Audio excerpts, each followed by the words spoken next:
Hello friends, please like, subscribe and share my YouTube channel BioLite। Hello friends, आज इस video में हम लोग कवर करेंगे प्लांट फिजियोलॉजी का एक बहुत ही इम्पॉर्टेंट और इंटरेस्टिंग टॉपिक है, सेलुलर रेस्पिरेशन। ठीक है, तो रेस्पिरेशन क्या है? रेस्पिरेशन ये टू टाइप्स की गैसेस एक्सचेंज है इसमें, जिसमें ऑक्सीजन गैस और कार्बन डाइऑक्साइड गैस का एक्सचेंज होता है। अगर हम नॉर्मल ह्यूमन के केस में बात करें तो हम जानते हैं कि ह्यूमन बींग्स जो है कार्बन डाइऑक्साइड गैस को रिलीज़ करते हैं। हम लोग जब सांस लेते हैं तो कार्बन डाइऑक्साइड गैस रिलीज़ करते हैं और ऑक्सीजन गैस एब्जॉर्ब करते हैं।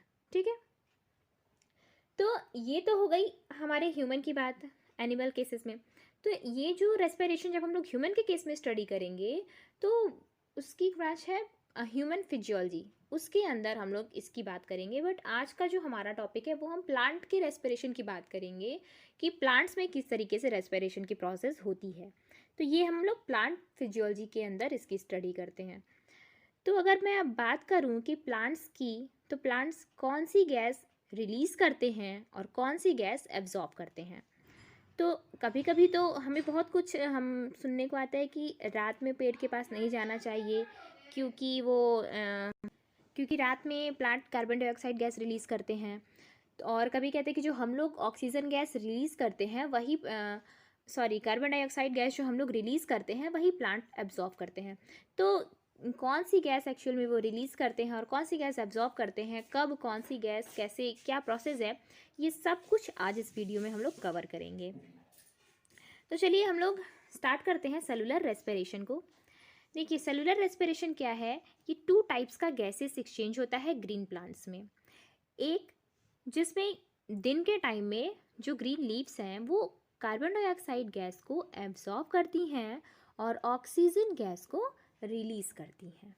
ये जो प्रोसेस है जिसमें कार्बन डाइऑक्साइड गैस एब्जॉर्ब की जाती है ग्रीन लीव्स में और ऑक्सीजन गैस रिलीज़ की जाती है, ये प्रोसेस होती है फोटोसिंथेसिस की प्रोसेस।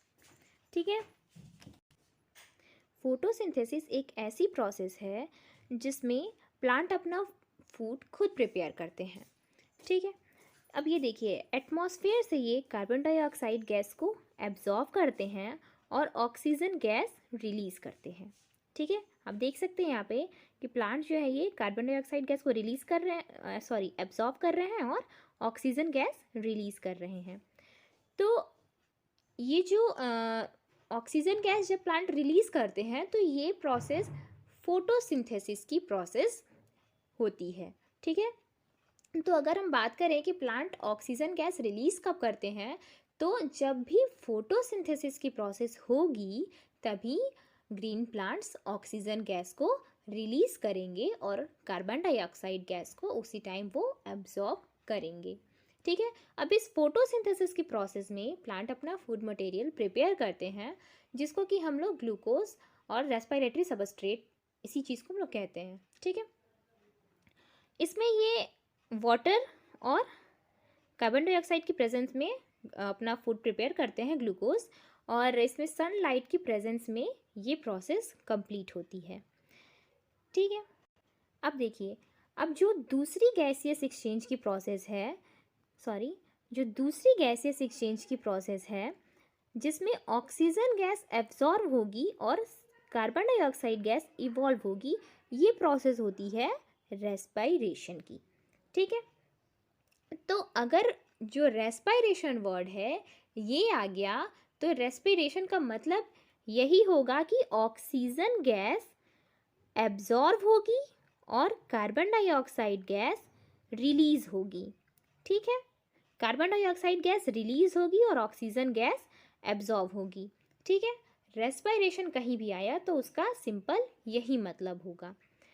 अब देखिए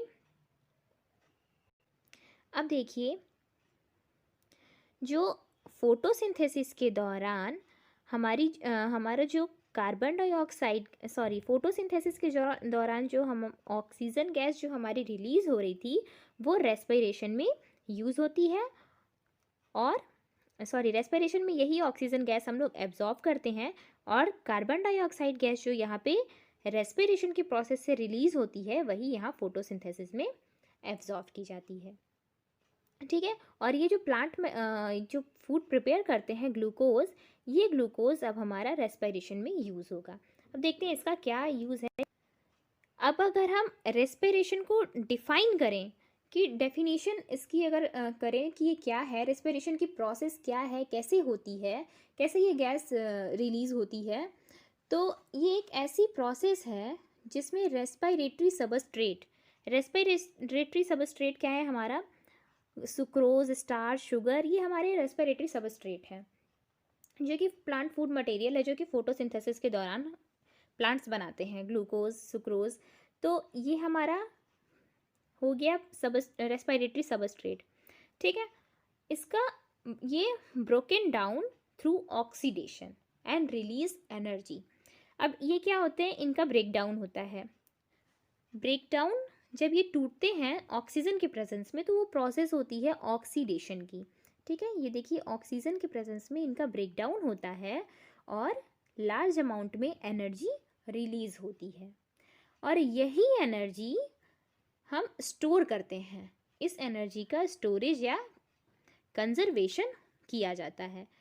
ये जो स्टोरेज किया जाता है, जो स्टोर की जाती है एनर्जी, इस एनर्जी को किसी न किसी फॉर्म में तो स्टोर किया जाएगा, ताकि इन फ्यूचर जब ज़रूरत हो तो हम इसको यूज़ कर सकें। तो ये जो एनर्जी स्टोर की जाती है, ये किस फॉर्म में स्टोर की जाती है, ये स्टोर की जाती है एटीपी के फॉर्म में। एटीपी, एडिनोसिन ट्राईफॉस्फेट, एटीपी के फॉर्म में इस एनर्जी को स्टोर किया जाता है, और इसी के साथ कार्बन डाइऑक्साइड गैस यहाँ पे रिलीज होती है और वाटर मॉलिक्यूल भी निकलता है। ठीक है, तो ये ओवरऑल इक्वेशन था रेस्पिरेशन की प्रोसेस कैसे होती है। सिंपली रेस्पिरेटरी सबस्ट्रेट का ब्रेकडाउन होता है, उसी से एनर्जी रेस्पिरेटरी सबस्ट्रेट का ब्रेकडाउन होता है, जिससे एनर्जी रिलीज होती है लार्ज अमाउंट में, और इस एनर्जी को एटीपी के फॉर्म में स्टोर किया जाता है।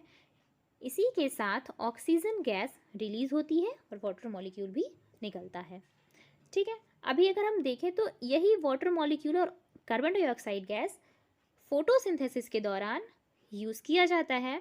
यही ऑक्सीजन गैस एब्जॉर्ब की जाती है फोटोसिंथेसिस में, कार्बन डाइऑक्साइड गैस एब्जॉर्ब किया जाता है फोटोसिंथेसिस में, और ये वाटर मॉलिक्यूल जो है यूज़ करके हमारा ग्लूकोज और जो भी फूड मटेरियल है वो प्रिपेयर किया जाता है, और उसी के साथ ऑक्सीजन गैस रिलीज़ होती है। देखिए यहाँ पे फोटोसिंथेसिस के दौरान, ये फोटोसिंथेसिस की प्रोसेस से जो हमारा फूड मटेरियल बना, इसका ब्रेक डाउन होता है तो एनर्जी रिलीज़ होती है, और ऑक्सीजन गैस जो रिलीज़ हो रही है फोटोसिंथेसिस से, उसको हम यूज़ कर रहे हैं रेस्पिरेशन की प्रोसेस में, और जो रेस्पिरेशन की प्रोसेस से कार्बन डाइऑक्साइड गैस रिलीज़ हो रही है, उसका यूज़ फोटोसिंथेसिस में किया जा रहा है। आई होप आपको ये चीज़ अब क्लियर हो गई होगी। तो नेक्स्ट अब हम आगे देखते हैं इसके टाइप्स के बारे में। Types of respiration. तो रेस्पिरेशन जो है 2 टाइप्स का होता है। देखिए रेस्पिरेशन को डिवाइड किया गया है availability of atmospheric oxygen. Atmospheric oxygen की अवेलेबिलिटी पे इसको 2 टाइप्स में कैटेगराइज किया गया है। फर्स्ट है aerobic and second anaerobic respiration. तो ये 2 टाइप्स का होता है ऑक्सीजन की अवेलेबिलिटी के आधार पे, एरोबिक और एनारोबिक। अब 1 बाय 1 हम इसको देखते हैं कि ये क्या होता है। देखिए फर्स्ट है हमारा एरोबिक रेस्पिरेशन। एरोबिक रेस्पिरेशन क्या है, नथिंग बट सिंपली जो ब्रेकडाउन होता है रेस्पिरेटरी सबस्ट्रेट का, यहाँ पर जो रेस्पिरेटरी सबस्ट्रेट का ब्रेकडाउन होता है वो help of atmospheric oxygen, atmospheric oxygen की हेल्प से होता है, यानी कि यहाँ पर ऑक्सीजन प्रेजेंट रहेगा। ठीक है, ऑक्सीजन की प्रेजेंट में सबस्ट्रेट का, जो रेस्पिरेटरी सबस्ट्रेट है उनका ब्रेकडाउन होता है। यहाँ पर देखिए जो ये हमारा रेस्पिरेटरी सबस्ट्रेट है, यहाँ पे ऑक्सीजन प्रेजेंट है, ऑक्सीजन के प्रेजेंस में यहाँ पे ब्रेकडाउन होगा, और यहाँ पे कंप्लीट ब्रेकडाउन होता है। ठीक है, इस सबस्ट्रेट का कंप्लीट ब्रेकडाउन, ये सबस्ट्रेट जो है पूरी तरीके से टूट जाते हैं, और ये कार्बन डाइऑक्साइड गैस और वाटर मॉलिक्यूल में पूरी तरीके से टूट जाते हैं। कंप्लीट इनका इन दोनों चीज़ों में ब्रेकडाउन हो जाता है। तो यहाँ पे हम देख रहे हैं कि कार्बन डाइऑक्साइड गैस भी रिलीज़ होती है और वाटर मॉलिक्यूल भी निकलता है और एनर्जी भी इसी के साथ रिलीज़ होती है। ठीक है, ये नॉर्मल सा इक्वेशन था, ये नॉर्मल सा इक्वेशन था हमारा एरोबिक रेस्पिरेशन का। यहाँ पर एक ही चीज़ हमको ध्यान देनी है कि एरोबिक रेस्पिरेशन में हमेशा ऑक्सीजन प्रेजेंट रहेगा, यानी कि ऑक्सीजन के प्रेजेंस में जो सबस्ट्रेट का ब्रेकडाउन होता है और उससे एनर्जी रिलीज होती है, यही प्रोसेस हमारी एरोबिक रेस्पिरेशन कहलाती है। ठीक है, नेक्स्ट है हमारा एनारोबिक रेस्पिरेशन। अब देखिए एनारोबिक रेस्पिरेशन क्या होता है। एनारोबिक रेस्पिरेशन, इसको फर्मेंटेशन भी कहते हैं। फर्मेंटेशन को हम अलग से अभी समझेंगे कि फर्मेंटेशन क्या है, इसको क्यों कैसे कहा जाता है। यहाँ पर जो ऑक्सीडेशन की प्रोसेस होती है, यानी कि जो रेस्पिरेटरी सबस्ट्रेट का ब्रेकडाउन होता है, वो ऑक्सीजन के एब्सेंस में होता है, यानी कि यहाँ पर जो ऑक्सीजन है वो प्रेजेंट नहीं होगा, ऑक्सीजन एब्सेंट होगा। ठीक, अब यहाँ पे आप देख सकते हैं कि ये जो रेस्पिरेटरी सबस्ट्रेट है, ग्लूकोज मॉलिक्यूल, यहाँ पे ऑक्सीजन एब्सेंट है। तो अब इसका जो ब्रेकडाउन होता है, तो ये, और एक दूसरी चीज़ आपको यहाँ ध्यान देना है कि यहाँ इनकम्प्लीट ब्रेकडाउन होता है। यहाँ पे कंप्लीट, जैसे हम लोग एरोबिक में देख रहे थे कि वहाँ कंप्लीटली ब्रेकडाउन होता था, यहाँ पर इनकम्प्लीट ब्रेकडाउन होता है सबस्ट्रेट का। ठीक, तो अब यहाँ पे ये जो सबस्ट्रेट है वो पूरी तरीके से जो टूट के कार्बन डाइऑक्साइड और वाटर मॉलिक्यूल नहीं बना पा रहा है, तो जाहिर सी बात है कि कुछ ना कुछ प्रोडक्ट इसका बन रहा होगा। जब ये पूरी तरीके से नहीं टूट पा रहा है तो कुछ अलग प्रोडक्ट बना रहा होगा। तो जो इसका एंड प्रोडक्ट है वो है इथेनॉल और लैक्टिक एसिड। ठीक है, इसका यहाँ पर एंड प्रोडक्ट इथेनॉल और लैक्टिक एसिड बनता है, और इसी के साथ यहाँ पर कार्बन डाइऑक्साइड गैस भी रिलीज़ होती है और एनर्जी भी रिलीज़ होती है। तो एनारोबिक जो रेस्पिरेशन है, यहाँ पर आपको ये चीज़ ध्यान देनी है कि ऑक्सीजन कंप्लीटली एब्सेंट होता है और इनकम्प्लीट ब्रेकडाउन होता है रेस्पिरेटरी सबस्ट्रेट का। इस वजह से यहाँ पर जो इन प्रोडक्ट बनता है वो इथेनॉल और लैक्टिक एसिड बनता है, और कार्बन डाइऑक्साइड गैस भी रिलीज़ होती है और एनर्जी रिलीज़ होती है। देखिए यहाँ पर हम लोग एरोबिक में देख रहे थे कि ऑक्सीजन यहाँ प्रेजेंट था, ऑक्सीजन यहाँ प्रेजेंट था, और एरोबिक में ऑक्सीजन प्रेजेंट था और एनारोबिक में यहाँ पर ऑक्सीजन एब्सेंट है। ठीक, अब हम लोग फर्मेंटेशन की बात कर लेते हैं कि फर्मेंटेशन क्या है। देखिए फर्मेंटेशन जो है ये भी एरोबिक रेस्पिरेशन का ही एक टाइप है। ठीक है, इसी का एक फॉर्म है, पर ये जो है माइक्रो ऑर्गेनिजम्स में ही होता है। कुछ माइक्रो ऑर्गेनिजम्स हैं जैसे कि फंजाई और बैक्टीरिया, कुछ ऐसे जैसे फंजाई और बैक्टीरिया, ये ऐसी जगह ग्रो करते हैं जहाँ पर ऑक्सीजन का एब्सेंस होता है, ऑक्सीजन नहीं होता है। ठीक है, कंप्लीट एब्सेंस ऑफ ऑक्सीजन में ये ग्रो करते हैं। ठीक है, और ये जो माइक्रो ऑर्गेनिजम्स हैं, such microorganisms can utilize sugar to convert it into ethanol and evolve CO2। यही माइक्रो ऑर्गेनिजम्स यूटिलाइज करते हैं शुगर को इथेनॉल में कन्वर्ट करने के लिए, और इसी के साथ कार्बन डाइऑक्साइड गैस रिलीज होती है।